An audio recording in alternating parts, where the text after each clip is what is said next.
देख रहे हैं तेज 24 लाइव। बीच में हूँ जिसने हिंदुस्तान की आज़ादी का वो बीज बोया, जिस उस बीज की वजह से आज हम आज़ाद भारत की आबो हवा में सांस ले रहे हैं। ये यात्रा जो हम लोगों ने शुरू की है, ये बहुत ही मन को दहलाने और विचलित करने वाली है, क्योंकि आज़ादी के इतने वर्षों के बीत जाने के बाद भी उस भारत के वीर सपूत की किसी ने याद नहीं की, किसी ने उनका स्मरण नहीं किया, जिन्होंने हिंदुस्तान की आज़ादी की वो पहली गोली चलाई, जिस पर आज़ादी लिखा था और ब्रिटिश साम्राज्य के सीने में ठोक दी थी। तो ये हम सब, इसके लिए हम सरकार को दोष दें या सिस्टम को दोष दें, लेकिन मुझे लगता है कि कहीं ना कहीं चूक हमारे राजनेताओं से और हमारी नीति नियंताओं से, निर्धारकों से इस बात की जरूर हुई कि जिन्हें सबसे पहले स्मरण किया जाना चाहिए था, उन्हें नहीं किया गया। हमसे भी इसलिए सवाल उठता है कि क्यों नहीं आखिर मंगल पांडे जी का जो सम्मान इस देश को देना चाहिए था, वो नहीं दिया गया। मुझे लगता है कहीं जातिगत विद्वेष, धर्मगत विद्वेष इसमें था। और मुझे ऐसा कल लगा उनके गांव जाकर, कल हम उनके गांव गए, उनके परिवार के लोगों से मिले, हमने उनकी आर्थिक और सामाजिक स्थिति देखी, हमने उस स्मारक की उपेक्षा देखी। आप घुटनों के बराबर घास लगी उस स्मारक में। क्या कोई ये सोच सकता है, जिसने हिंदुस्तान की आजादी का ये बीज बोया, वहां पर उस बाटी के लाल की उस स्मारक में भी आप इतनी छोटी सी जगह देते हैं, जहां 3 बदहाल कमरे हैं, ना वहां कोई झाड़ू लगाने वाला है, ना उसका कोई रख रखाव करने वाला है। जबकि होना ये चाहिए था कि हिंदुस्तान का हर नौजवान उस मिट्टी पे आकर के एक बार अपना शीश नवाता और वहां से प्रेरणा लेकर जाता, लेकिन ऐसा नहीं हुआ। तो मुझे तो इस पूरे के पूरी व्यवस्था में इस बात का एक षड्यंत्र जैसा लगता है कि जानबूझकर मंगल पांडे की धरती को और मंगल पांडे के परिवार को और उनकी कुर्बानियों को उपेक्षा की जा रही है। तो मैं, ये मेरी कुछ अपनी सोच है जिन पे हम काम भी कर रहे हैं। मेरी सरकार से भी मांग है, और जो यात्रा का इस मकसद है, चाहे वो मंगल पांडे जी का हो, ऐसे ही आप उन्नाव जाइए, बदरका में चंद्रशेखर आजाद जी की वही स्थिति है, राम प्रसाद बिस्मिल जी की ऐसी स्थिति। मैं ऐसे आपको अनगिनत नाम दे सकता हूँ, जिनमें एक बहुत कॉमन सा फैक्टर है, बहुत एक मतलब ऐसी बात है जो आपको सामान्य से दिखती है कि शायद ये सवर्ण कुल के थे इसलिए नहीं हुआ, या ये ब्राह्मण कुल में, सवर्णों में भी ये ब्राह्मण कुल में पैदा हो गए थे इसलिए इनका सम्मान नहीं हुआ।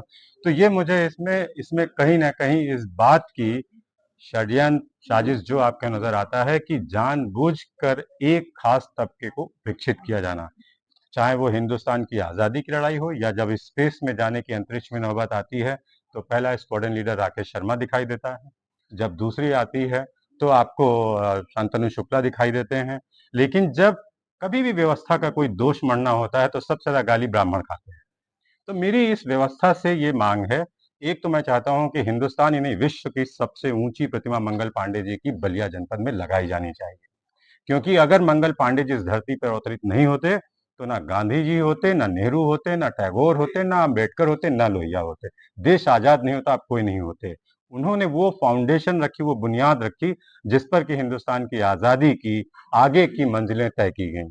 दूसरा, हम ये चाहते हैं कि पार्लियामेंट के अंदर भी मंगल पांडे जी की बढ़िया सी, अच्छी सी एक विशाल मूर्ति का वहां पर स्थापना की जानी चाहिए, ताकि संसद भवन के अंदर जाने वाला हर प्रतिनिधि उनके पहले चरणों में शीश नवाए, क्योंकि यदि उन्होंने दी आजादी तो इस मुल्क को, तभी हम संसद में जा पाए। तीसरा, मैं ये भी चाहता हूँ कि उन्हें भारत रत्न से सम्मानित किया जाए, और ये मंगल पांडे जी का सम्मान नहीं होगा, बहुत खास बात है, ये भारत रत्न का सम्मान होगा। हम अपने माटी के उस लाल का सम्मान कर रहे हैं, जिसने हमें ये दिन दिखाया कि हम इस जगह पे बैठ सकें। चौथी बात मेरी ये भी कि बलिया जनपद को एक खास आंदोलनकारी भूमि के रूप में, पर्यटन स्थल के रूप में विकसित किया जाए, उस गांव को स्टेब्लिश किया जाए, और वहां पर एक शोध संस्थान बनाया जाए, जहां से उस क्षेत्र का विकास हो। उनके स्मारक तक जाने के लिए 6 फीट चौड़ी सड़क है। अगर आप दूसरी गाड़ी, अगर स्कूटर आ जाए, तो आप उस सड़क से क्रॉस नहीं कर सकते हैं।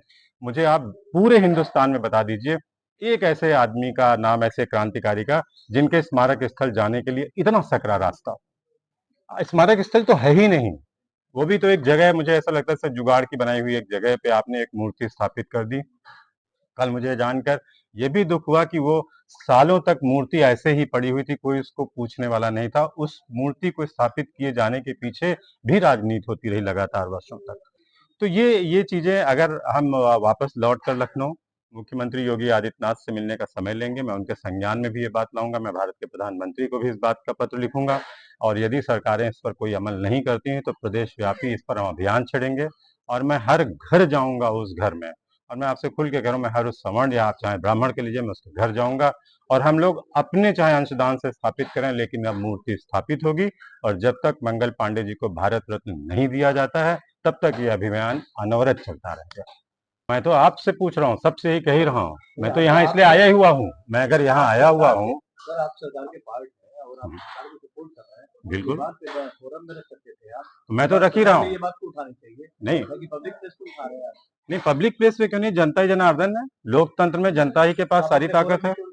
मैं अपने फोरम पे भी उठा रहा हूँ और यहाँ भी उठा रहा हूँ और मैं जाकर उत्तर प्रदेश में मुख्यमंत्री से भी उठाऊंगा और मैं भारत के प्रधानमंत्री को भी पत्र लिखूंगा। पांडे जी को तो स्वर्गीय पांडे जी को जो सम्मान मिला है, मुझे लगा कि हर वो व्यक्ति जो थोड़ी सी सूझबूझ रखता है, मंगल पांडे जी के उस कुर्बानियों को भुलाई भूली की चर्चा जिसको पांडे मंगल पांडे एग्जैक्टली, और भी शहीद हैं, उनका आप नाम न लेकर सिर्फ पांडे जी का नाम लिया। मैंने उनका भी नाम लिया। मैंने आपसे अभी कहा चंद्रशेखर आजाद जी का स्थल उन्नाव में बदरका में आप जा करके देखिए। जो हालत मंगल पांडे जी के स्मारक की है वैसी ही हालत वहाँ की है। यहाँ घुटने तक घास लगी है, वहाँ घुटने तक गंदगी और कीचड़ भरा हुआ है। जा नहीं सकते आप उस जगह पे। राम प्रसाद बिस्मिल का आप देख आइए। मैं तभी तो कह रहा हूँ, मुझे खास तरीके की इसमें एक कॉमन फैक्टर दिखाई दे रहा है कि जो इस बिरादरी के लोग, इस जाति के लोग हैं, शायद उनके सम्मान को नकार दिया जा रहा है। वो एक मुश्त या तो वोट बैंक नहीं है या राजनीति में उनका दखल नहीं है।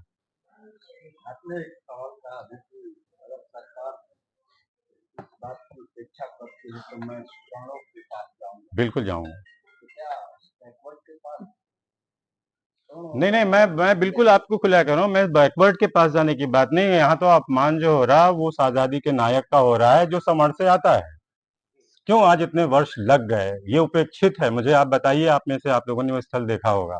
क्या आपको लगता है कि जो मंगल पांडे जी का इस देश की आजादी में जो योगदान है उसका कोई भी दशांश, क्या आप एक दशमलव में भी हिस्सा है वहां? मंगल पांडे जी को एक ब्राह्मण समाज से जोड़ के देखते हैं या मंगल? मैं नहीं देख रहा हूँ, मैं नहीं देख रहा हूँ, ये व्यवस्था दिखा रही है। क्या बलिया का जो वर्तमान सांसद चाहे मंत्री रहे सब कुछ नहीं हो, तो क्या उनको उपेक्षा की गई है? ये आप उनसे पूछिए। मैंने तो सवाल उठाया है आपके बीच में। उपेक्षा ना होती तो मुझे आना ना पड़ता। उपेक्षा ना हुई होती तो मैं आज आपके बीच में बात नहीं रखता। उनका नाम आपने ना लेकर सिर्फ मंगल पांडे जी का नाम लिया। मैंने कहा ना, अभी मैंने चौथी बार मैं नाम ले रहा हूँ। मैंने चंद्रशेखर आजाद जी का नाम लिया क्योंकि वो चंद्रशेखर आजाद की वारिस थे। क्या मैं ऐसे बोलूँ राम प्रसाद बिस्मिल जी का मैंने नाम लिया? मैं ऐसे आपको कई नाम दे दूंगा। तो ये मैं मंगल पांडे की मैं मंगल पांडे जी की धरती पर हूँ तो मैं मंगल पांडे जी की बात करूंगा। यदि मैं उन्नाव जाऊंगा तो मैं चंद्रशेखर आजाद जी की बात करूंगा। जब भी आता तब आप कहते मुझसे ये सवाल, तो आप तब भी पूछ सकते थे कि ये आज ही क्यों आया। जब जागो तभी सवेरा। आज मैं पूछने की स्थिति में हूँ तो मैं पूछ रहा हूँ। मेरा लगता है कि मैं सरकार में सहभागी हूँ, मैं बात उठाऊंगा, मेरी सुनी जाएगी। मैं आंदोलन करना होता तो इससे पहले आता, सड़कों पर धरना प्रदर्शन करता। आज मैं व्यवस्था का अंग हूँ, मुझे लगता है मैं मजबूती से बात अपनी रख सकता हूँ। अभी बहुत दूर है। मैं इलेक्शन नहीं लड़ रहा हूँ बलिया से। मैं आप सबके बीच में कह के जा रहा हूँ। नहीं, मैं आपकी बात का उत्तर दे दूं।